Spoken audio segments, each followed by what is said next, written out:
എല്ലാവർക്കും നമസ്കാരം. ഞാൻ തബ്ഷിറ സലാം. അനീതിക്കെതിരെ ശബ്ദിച്ചതിൻ്റെ പേരിൽ 2 വർഷത്തോളമായിട്ട് ഡൽഹി തിഹാർ ജയിലിൽ കഴിയുന്ന OMS സലാമിൻ്റെ മകൾ.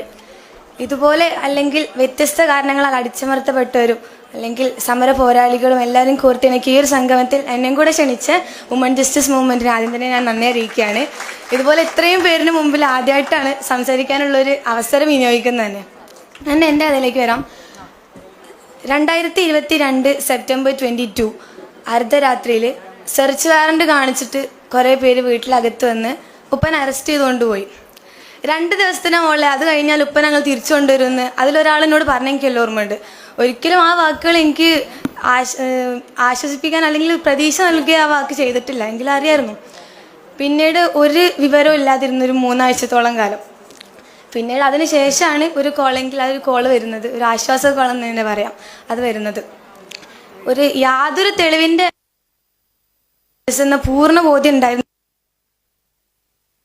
ധാരാളം ഉദാഹരണങ്ങൾ മുമ്പിലിരിക്കെ ഈ ഒരു കേസ് എത്രത്തോളം വേണമെങ്കിലും നീണ്ടു നിൽക്കാമെന്ന തോന്നൽ അന്നേ ഉണ്ടായിരുന്നു. നിരപരാധികൾക്ക് മേൽ കരിനിയമങ്ങൾ ചാർത്തപ്പെട്ടാൽ അതിൽ നിന്ന് മോചിതനാവാൻ അല്പം പ്രയാസമാണെന്ന് ഇതിന് പിന്നിൽ പ്രവർത്തിച്ചത് എല്ലാവർക്കും അറിയാം. അത്ഭുതം തന്നെ പറയാം. നാട്ടിലൊരു പെറ്റി കേസ് പോലും ഇല്ലാതിരുന്ന ഉപ്പനെ പെട്ടെന്നൊരു സുപ്രഭാതത്തിൽ വന്നിട്ട് തീവ്രവാദിയാണെന്ന് മുദ്രപെടുത്തുന്നു.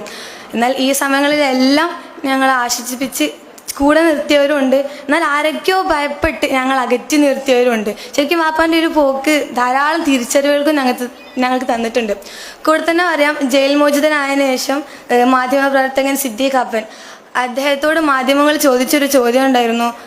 തീവ്രവാദി എന്ന് മുദ്രകുത്തപ്പെട്ടതിൽ താങ്കൾ എങ്ങനെ കാണുന്നു എന്ന ചോദ്യത്തിന് അദ്ദേഹത്തിൻ്റെ മറുപടി വളരെ സന്തോഷത്തോടെ കാണുന്നതായിരുന്നു. ശരിക്കും ആ ഒരു മറുപടി എന്നെ നന്നായിട്ട് എന്നെ പ്രചോദനപ്പെടുത്തിയിട്ടുണ്ട്. മറുപടി എനിക്ക് നന്നായിട്ട് ഇഷ്ടപ്പെട്ടിട്ടുണ്ട്. ഞങ്ങൾക്ക് കഴിയുമെങ്കിൽ ഉപ്പൻ്റെ സഹപ്രവർത്തകരുടെയും കുറ്റപത്രം വായിച്ചു നോക്കുക. അതിൽ നിന്നും നിങ്ങൾക്ക് ഒരു സ്പെസിഫിക് ആയിട്ടൊരു വ്യക്തി എന്ന നിലയിലോ അല്ലെങ്കിൽ ഒരു സംഘടന എന്ന നിലയിലോ ചൂണ്ടിക്കാട്ടുന്ന ഒരു കുറ്റകൃത്യങ്ങളും അതിൽ കാണാൻ കഴിയില്ല.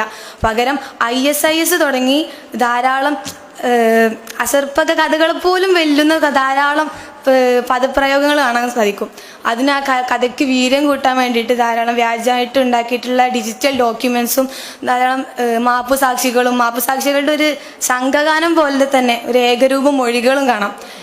2047 ഇന്ത്യയെ ഒരു ഇസ്ലാമിക് കൺട്രി ആക്കാൻ ശ്രമിച്ചു എന്നാണ് ഉപ്പക്കെതിരെയുള്ള ഒരു കേസ്. എന്നാൽ സങ്കടം തന്നെ പറയാം, 2025 ഇന്ത്യയെ തീർത്തും ഒരു ഹിന്ദു രാഷ്ട്രമാക്കാം എന്ന് പറഞ്ഞ പലരും